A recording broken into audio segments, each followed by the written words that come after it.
Mari kita tunduk kepala dan kita berdoa. Bapa di surga, kami bersyukur lagi untuk waktu yang indah pada saat ini. Kami ada dengan tubuh yang sehat dan kekuatan menjadi bagian kami. Kami akan belajar firman-Mu, berkatilah. Di dalam nama Tuhan Yesus kami persembahkan doa ini. Amin. Firman Tuhan kita pada saat ini berjudul Guru Galilea, ayat inti.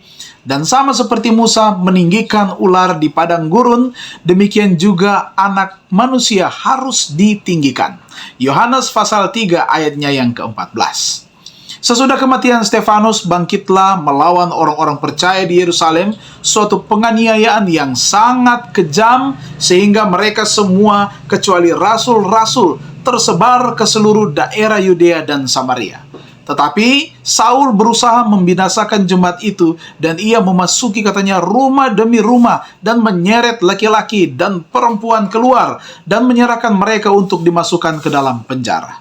Tentang semangatnya dalam pekerjaan yang kejam ini, ia mengatakan pada waktu belakangan, yaitu, bagaimanapun juga aku sendiri pernah menyangka bahwa aku harus keras bertindak melawan nama Yesus dari Nazaret.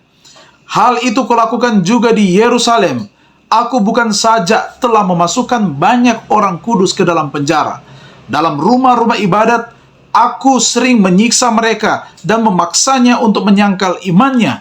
Dan dalam amarah yang meluap-luap, aku mengejar mereka, bahkan sampai ke kota-kota asing.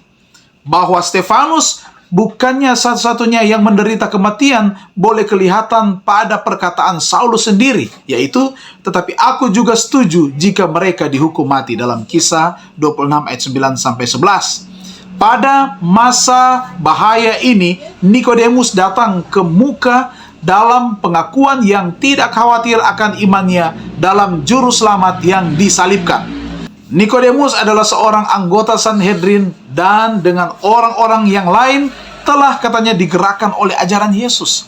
Sementara ia menyaksikan pekerjaan Kristus yang ajaib, keyakinan telah berakar pada pikirannya bahwa inilah yang dikirim oleh Allah. Terlalu sombong untuk mengakui dengan terbuka bahwa dirinya sendiri di dalam simpati dengan guru Galilea itu, maka ia mengupayakan secara diam-diam. Dalam wawancara ini, Yesus telah membukakan kepadanya rencana selamat dan tugasnya ke dunia ini. Namun Nikodemus masih ragu-ragu. Ia menyembunyikan kebenaran dalam hatinya, dan selama 3 tahun hanya sedikit buah-buah yang nyata. Tetapi biarpun Nikodemus tidak mengakui Yesus secara umum, ia seringkali merintangi rencana imam-imam Sanhedrin untuk membinasakan dia. Bila pada akhirnya Kristus telah ditinggikan di atas salib, Nikodemus teringat akan perkataan yang telah diucapkannya kepadanya pada waktu wawancara di waktu malam di Bukit Zaitun. Dan sama seperti Musa meninggikan ular di padang gurun, demikian juga anak manusia harus ditinggikan. Yohanes 3 ayat 14. Dan ia melihat kepada Yesus penebus dunia ini. Bersama dengan Yusuf dari Arimatea, Nikodemus telah menanggung ongkos penguburan Yesus.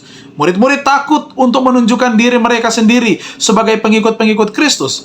Tetapi Nikodemus dan Yusuf dengan berani telah datang untuk menolong mereka. Pertolongan orang-orang yang kaya dan terhormat ini sangat diperlukan pada saat kegelapan itu. Saudaraku, mari kita renungkan lebih dalam.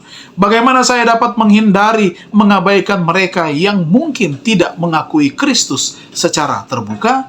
Nah, inilah yang boleh menjadi perenungan kita bersama untuk belajar guru kita, guru Galilea, yaitu Yesus Kristus itu sendiri yang ditinggikan. Mari kita berdoa. Terima kasih Tuhan, kami belajar lagi firman-Mu pada saat ini.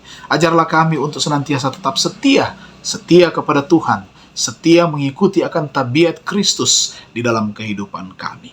Berikanlah kepada kami roh kerendahan hati dan roh mau melayani satu dengan yang lain, sehingga berkat-berkat melimpah juga akan dicurahkan menjadi bagian semua umat-umat Tuhan yang sudah beribadah pada saat ini. Berkat kekuatan, berkat kerohanian, berkat yang limpah dicurahkan Tuhan menjadi bagian kami semua. Dalam nama Tuhan Yesus kami persembahkan doa ini. Amin. Tuhan Yesus memberkati kita semua.